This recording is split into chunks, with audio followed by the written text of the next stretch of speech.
ሰው ወደ ማድነቅ ሲገባ ነው ክርስትና ገባው የሚባለው። የማያደንቅ ሰው ክርስትና ውስጥ የለም። ዝም ብሎ ይመላለሳል፣ ይሄዳል። ሁሉ ነገር የመንግስተ ሰማያት መስፈርቱ ሆኖ ጨርሰነዋል። ለአንዳንዶቻችን ክርስትና ስራ ነው፣ ለአንዳንዶቻችን ደግሞ መስፈርት ነው። ለቄስ ብዙ ጊዜ ስራ እየሆነ መጥቷል። ስራው ስለሆነበት ይቀድሳል። በቃ አይገባውም ምን እንደሚያደርግ። ለዲያቆንም እንደዚያው፣ ለመርጌታውም እንደዚያው ስራው ነው፣ ስራውን ይወጣል። እዚያ ውስጥ ክርስቶስ ይኑርበት አይኖርበት ግድ አይሰጠው። ዝም ብሎ ሄዶ ሸክሙን እንደ ተሸክሞ ወስዶ ጥሎ በረጅሙ መተንፈስ ስለማልችል ነው፣ ስጋው ደግሞ ስለተቀበለ ሸክሙን ጥሎ ብሎ እንደሚያርፍ ሰው በቃ ደስ ስራውን ተወጥቶ ይተኛል። ስራ ነው። ለብዙ ሰው ደግሞ መስፈርት ነው። የሚቆርበው ካልቀረብኩ ጥሩ አይደለም ብሎ ነው።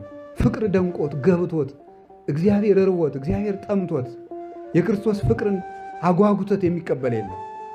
ጸሎቱም ግዴታ ነው፣ መስፈርት ነው። ካልጸለይኩ አጉል ነው፣ አጋንንት ይጫወቱብታል፣ እግዚአብሔር አካሌን ሰጥቶ ባላመሰግነው ይቀየመኛል ብለን ለመስፈርት ነው የምንጸለየው። የክርስቲያን መስፈርትን ለማሟላት ማለት ነው። ልክ እንደ ዩኒፎርም ማለት ነው። ክርስትና ፍቅር መሆኑ ቀርቷል ማለት ነው። መወደዱ ጠፍቶለናል። ይሄንን የሚያመጣል ምንድን ነው? ማድነቅ ነው። እመቤታችንን በደንብ ልናደንቃት ይገባል። ለምን? እንዴት ነው ወለደች? ድንግል ናት። ይሄ ምንድን ነው? እስቲ እግዚአብሔር ይህን አስባችሁ ታውቃላችሁ?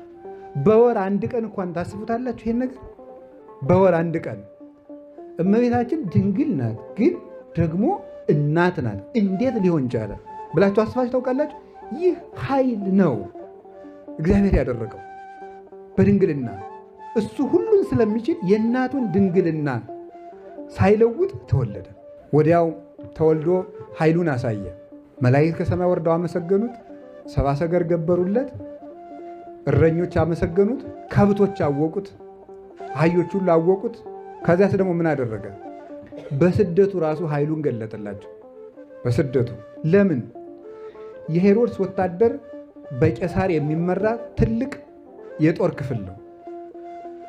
ከሮም የተሾመ ሰራዊት ያለው ነው። ሮማውያን ወታደሮች ያን ጊዜ ኃያላን ናቸው እና ያን ጊዜ አንዲት ሴት፣ ልብ ብላችሁ ስሙ፣ አንዲት ሴት የ15 ዓመት ብላቴና ናት።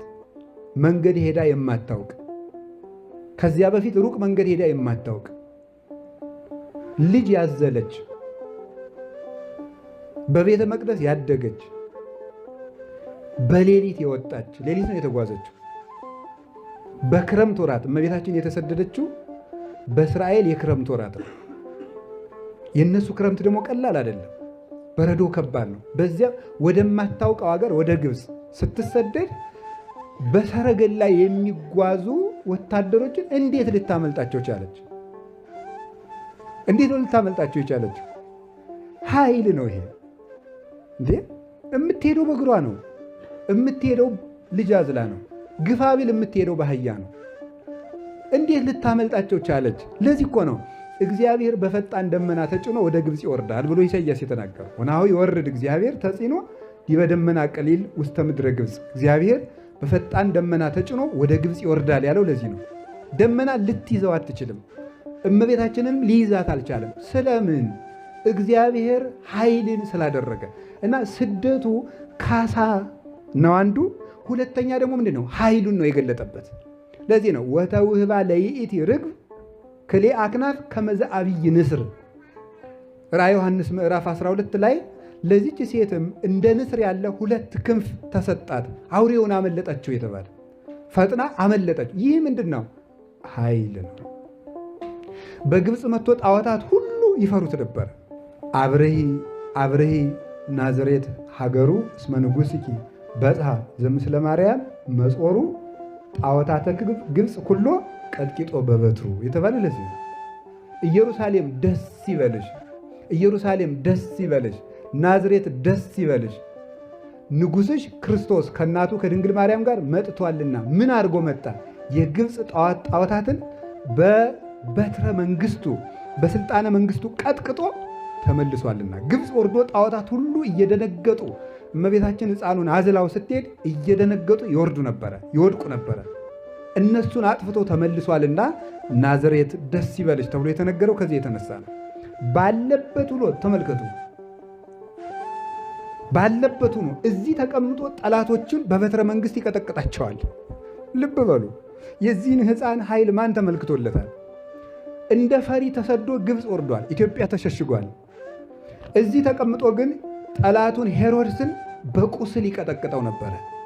ያሰደደውን ሄሮድስ የገዛ ስጋውን በልቶ ሸቶ ገምቶ እንዳልሆነ ሆኖ ነው የሞተው።